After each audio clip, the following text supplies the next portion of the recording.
Enthayar J Murphy memorial higher secondary സ്കൂളിന്റെ 2025 പരിസ്ഥിതി ദിനാചരണം കൂട്ടിക്കൽ കൃഷിഭവന്റെയും എരുമേലി ഫോറസ്റ്റ് ഡിവിഷന്റെയും സംയുക്ത ആഭിമുഖ്യത്തിൽ നടന്നു.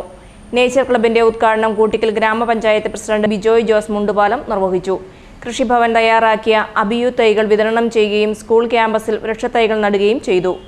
പ്രമുഖ പരിസ്ഥിതി പ്രവർത്തകനും വൃക്ഷവൈദ്യനും അധ്യാപകനുമായ കെ ബിനു പരിസ്ഥിതി സെമിനാർ നയിക്കുകയും ഡോക്യുമെന്ററിയായ ആദച്ചായി പ്രദർശിപ്പിക്കുകയും ചെയ്തു. തുടർന്ന് എരുമേലി ഫോറസ്റ്റ് ഡിവിഷനിലേക്ക് നടത്തിയ പഠനയാത്ര കുട്ടികൾക്ക് നവ്യ അനുഭവമായിരുന്നു.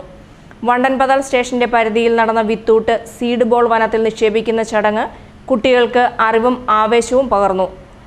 പരിപാടികൾക്ക് PTA പ്രസിഡന്റ് അബ്ദു ആലസമ്പാട്ടിൽ, വിദ്യാഭ്യാസ standing committee chairman Ardra Ann Paul, principal Mariyamma Thomas, headmaster Jose Joseph, nature club കോർഡിനേറ്റർമാരായ പ്രീമ ജോസ്, ഡെൽന മരിയ ജോസ് എന്നിവർ നേതൃത്വം നൽകി.